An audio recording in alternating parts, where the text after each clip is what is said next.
Welcome back. So, the next episode of the Jump Around is the show.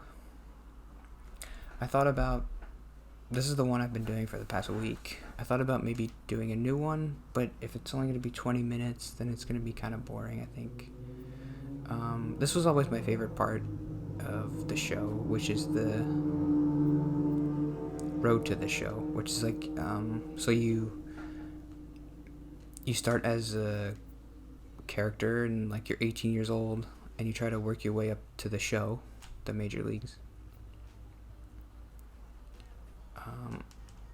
So what I'm doing now is I'm leveling up stats, which is also another thing that's kind of interesting that I really liked.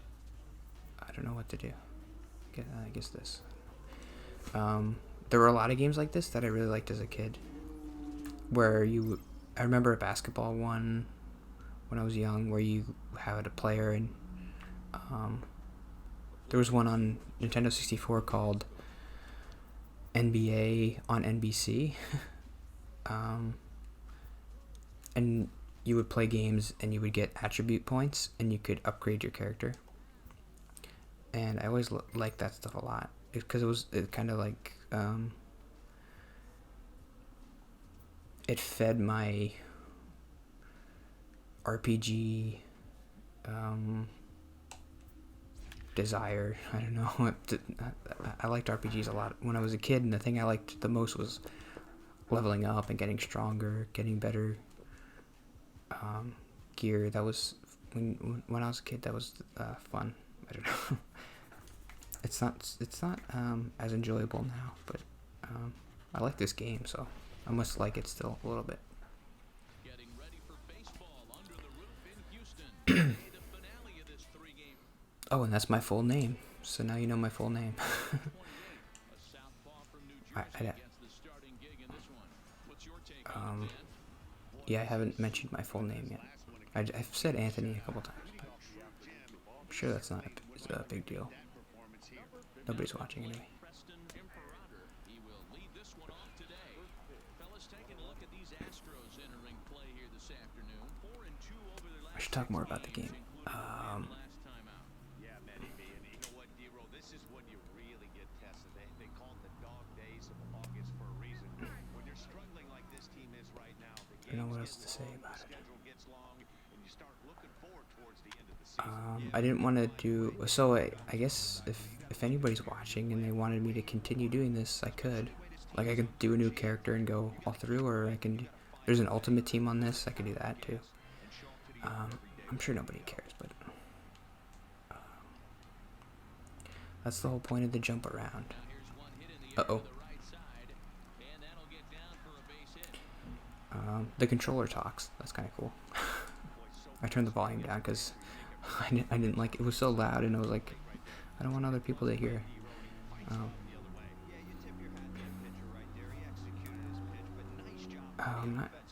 Okay, so these are bonuses. Should I explain everything? Whenever you get an out, you upgrade your attributes, and this is like a booster. So if you get an out, you get plus 50% or something.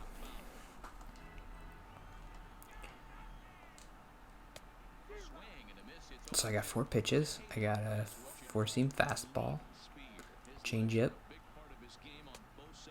sinker. Oh, I struck him out.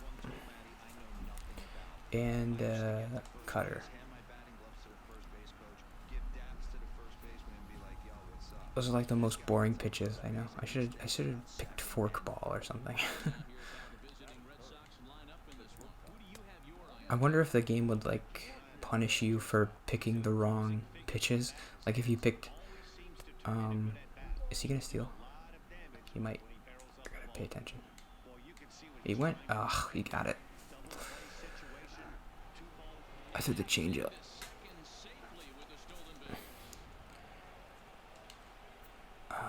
Why wasn't I throwing my sinker to get the double play?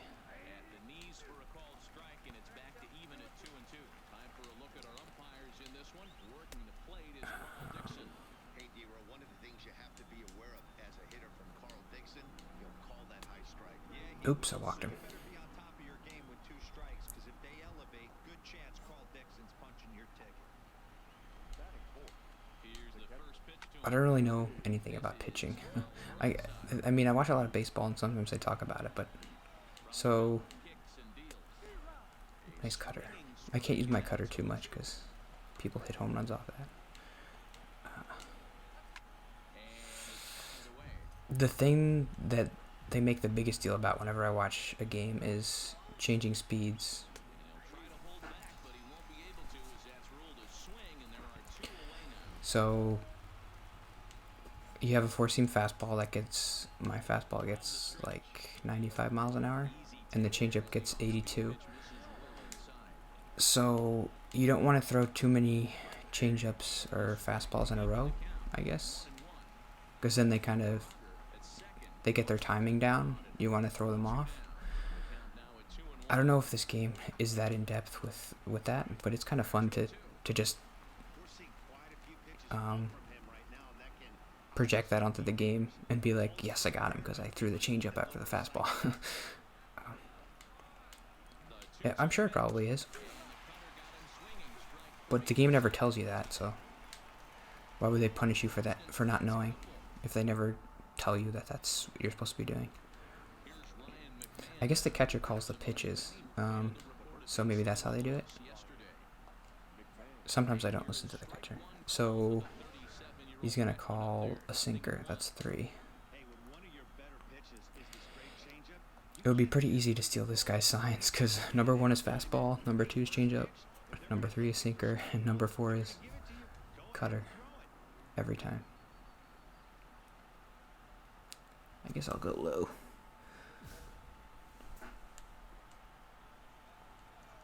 Gotta get low. And he gets a piece of this one to foul it toward the backstop.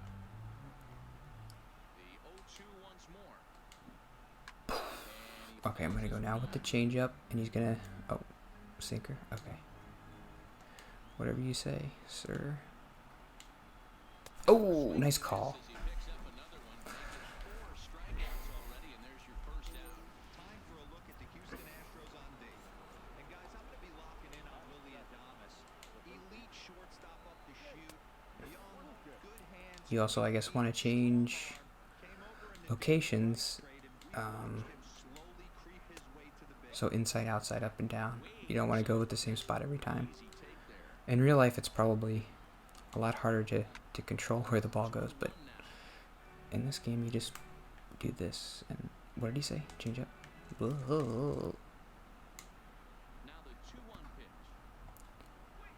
Uh oh, that's deep. Oh, okay. Under it is the left fielder. 2 gone. I started off playing on the Mets, but they kind of stunk, and I wanted to win a World Series, so I went to the Astros. Here comes the first pitch.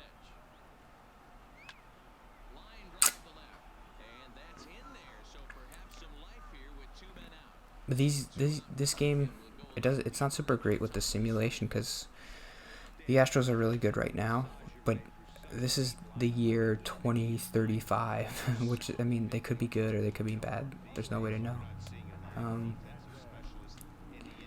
When I was younger, the Astros were terrible, pretty much. Well, that's not true. They went to the World Series in 2004 or something. But then they got terrible, and then they got good again. So with these games, it seems like whoever's good in 2019 is going to be good if you simulate like through the next 20 years. And the Mets aren't good right now, so they weren't winning. Struck him out. I forgot to sync the audio. I have to do that at the end. He singled his last time up. First offering on its way. No change up there to start him, but it drops a little low for ball 1. And he won't bite at that one either. It's 2-0. Come on. The 2-0 on the way. There we go. Swung on and missed in that strike 1. He's going to hit a home run here. I don't like this pitch. 2-0. There's no Oh, we chased it.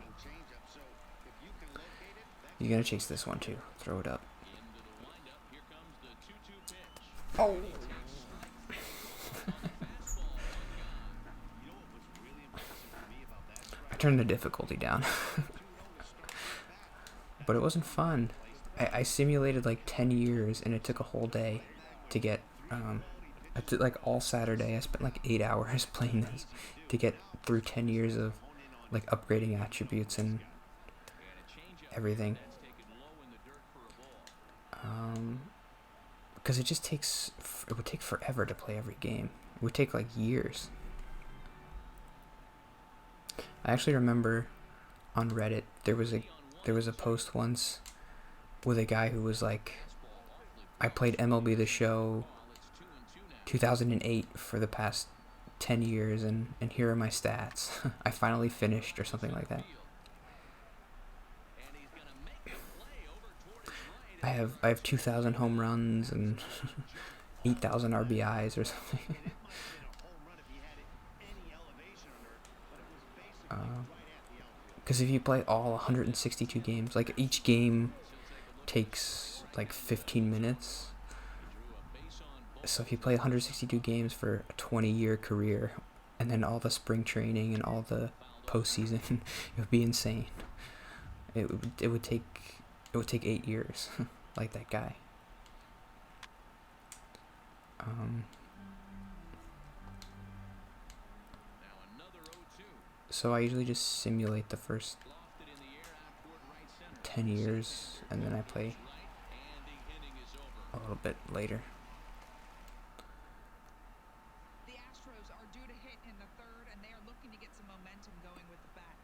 This is a group that has had trouble These getting graphics are started not all great. season long. At the start of the day, they have the worst team batting average in the league. And when I talked with one member of the coaching Really? staff, he told me there's really no good excuse or explanation for it. Even though batting average isn't the end-all be-all of offensive stats, he said there's no denying they have to figure out how to be more competitive with their at-bats. Yeah, it pretty much is the end-all be-all. Terry Cordova. He'll look to get something going here in this scoreless ball game. This game is rolling right along as we move into the middle innings with no score. You'd think by now one of these two teams would be able to I get think one of the biggest appeals of baseball is the stats of it. From the windup, the 1-1 pitch. Clearly off with his time. It's so much easier in baseball to tell if a player is like an amazing player, or if he's not, just by looking at his stats. If a guy's hitting 300, he's better and he's more valuable than a guy hitting 250. It's just, On a good changeup, a swing and a I'm having a great game. Also, like the fourth inning, I got 7 strikeouts.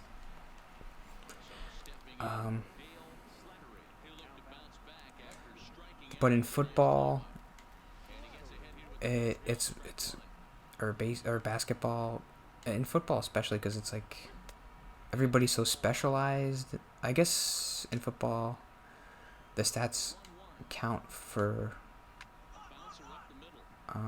like running backs, but it's so dependent on the team. If you have a terrible offensive line, you're not gonna have a lot of rushing yards. looking to put the ball in play here. He went down on strikes in his first at-bat. Took a little off, and it's in for a called strike one. The Jets had a really good offensive line, like in 2010, and the running back had like the best running back year ever for a Jet player. The 0-2 pitch. On the ground to third. Can you hear this? The remote. Plenty of time, and the side is retired. I guess that's supposed to be me talking. Like, throw it to first base. Throw it to first base. He flew out in his last at-bat. It's kind of goofy, but I like it. And that's inside for a ball. 1-0. But in baseball, the statistics aren't team dependent. The changeup, and it's 2-0. It's like if you don't hit the ball, it's nobody else's fault. I guess it depends on the pitcher, but That looked to be well inside. you play so many games and you play against a different pitcher. If you have a tough day against one pitcher, it's not a big deal. You have another 500 at bats for the rest of the season. So if you're a bad hitter, it's gonna all come out in the wash anyway. One good pitcher against you isn't gonna ruin your year. I guess maybe if you played in like the easiest division against the hardest division pitching wise, maybe your batting average would be like 10 points higher or 20 points higher, but I can't imagine it would be that much. And like everybody in the major leagues is good. Like there's only like a handful of people who don't deserve to be there, and then they get replaced the next year.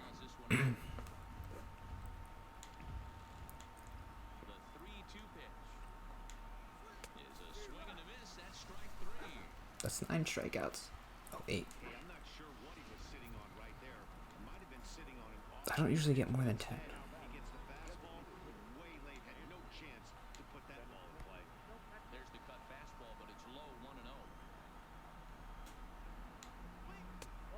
Oh, that was a strike. Come on.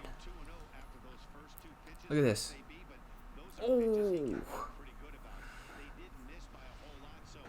That was right down the middle. Look at that. Oh. What are you calling? Oh. That was a strike. This is a strike here, okay? Right down the middle. Home run. Okay.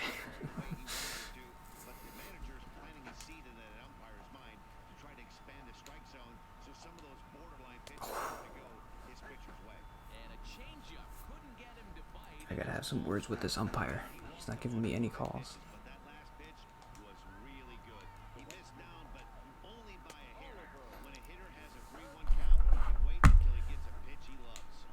I guess I'll just do one game today. Maybe I'll do another one tomorrow. Oh.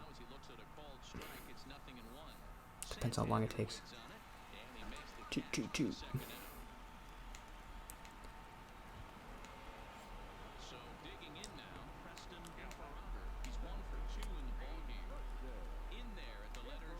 So yeah, I think that's a big appeal of baseball. It definitely is for me.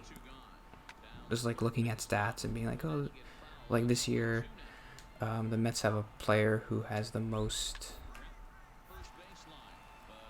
home runs as a rookie ever. So you in the National League, and you look at that and you're like, well, look at these stats, they're the best ever, and you compare them to other players, and some people get mad because they're like, well, this is the balls are juiced this year, and so that makes it a big difference. And but the reason people say that is because the stats are like so sacred in baseball, because it's such a singular and like an isolated thing. Stats are so important that if you mess with them, it's like heresy.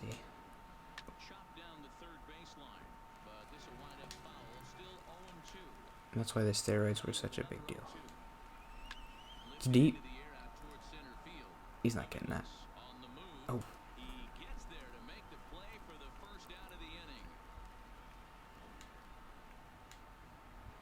Let's throw a complete game. I got a lot of pitches.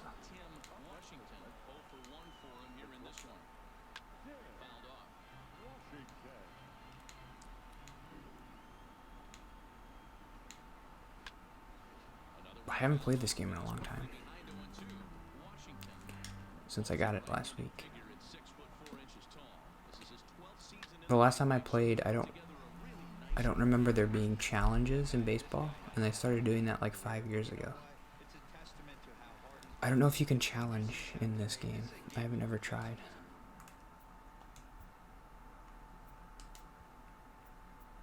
Maybe you can't do it in Road to the Show.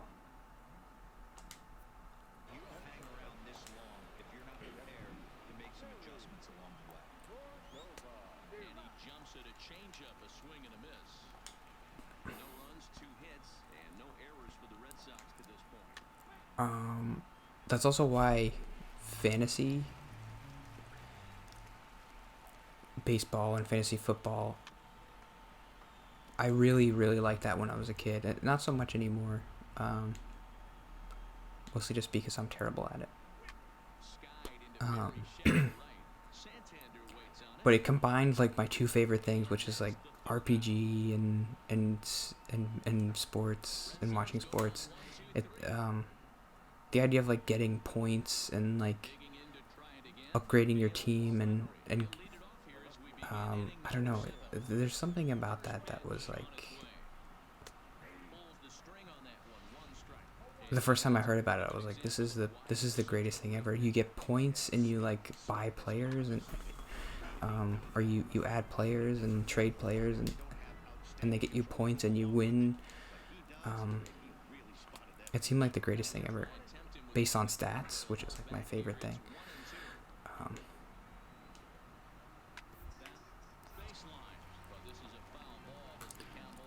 Yeah, basketball is. That's why. Ow. That's why fantasy basketball isn't really a big thing, because the stats are.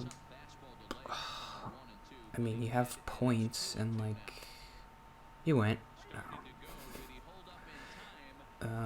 Whoever has the most points is kind of the best player, but also kind of not. And then if someone has a lot of assists, it's they're a great player. But the assists depend on if the other guy makes the basket. So if your team isn't operating well, then you're not going to get a lot of assists. And sometimes if your team's not operating well, it's not really your fault.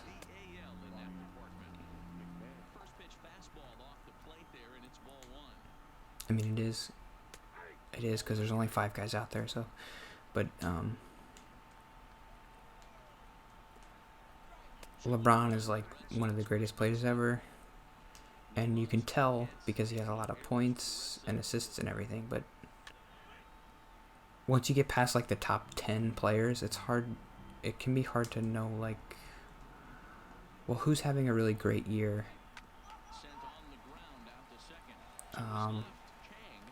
But for baseball, it's easy. It's like this guy hit 50 home runs, so he had a great year. That's just the way it is. There's no denying that unless he was on steroids or something. This guy hit 350 batting average, so well, nobody does that. 330. So he had a really great year. The only thing, and people hate this now, is wins and losses. So pitchers get wins and losses based on if their team wins. So it used to be that if you had a lot of wins, it meant you were a great pitcher because you didn't give up a lot of runs and your team won. But now pitchers don't go that far into games. They go 6 or 7 innings. So it depends on the bullpen, and it depends on if your team was leading when you left the game, then you get the win. Oh, I got replaced. That was a great game. Why didn't I pitch the 8th?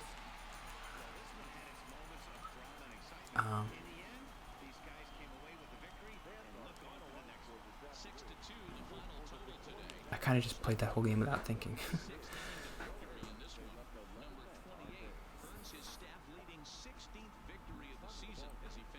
So I got a win in this game because my team won.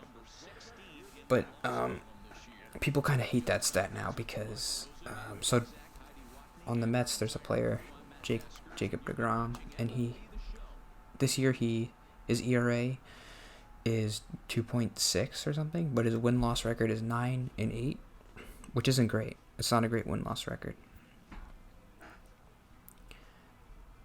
What are these things?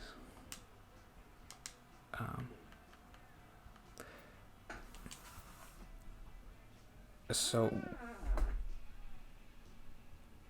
people value earned run average a lot more than win-loss record, because earned run average is the amount of runs you give up, which is like really important in baseball because if you have more runs, you win.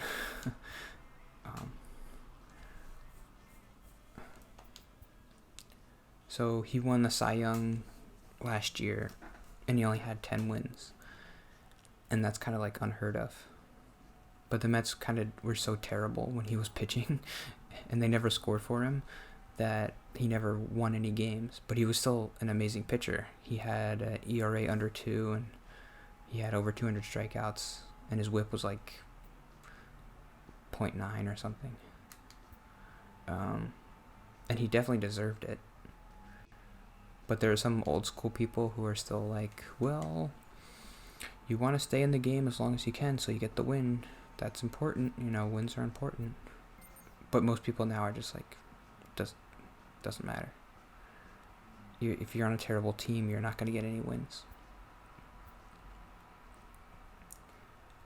That's kind of fun. Maybe I'll do one more. Pete Alonso, he's on the Angels. What year is it? 20. This is like 15 years in the future, and he's still playing. If only. Okay, I think I'll do one more. See you tomorrow. Hopefully I'm sitting well. Like I'm, maybe not. I was probably sitting like this, so you can't even see my face. Okay. See you tomorrow.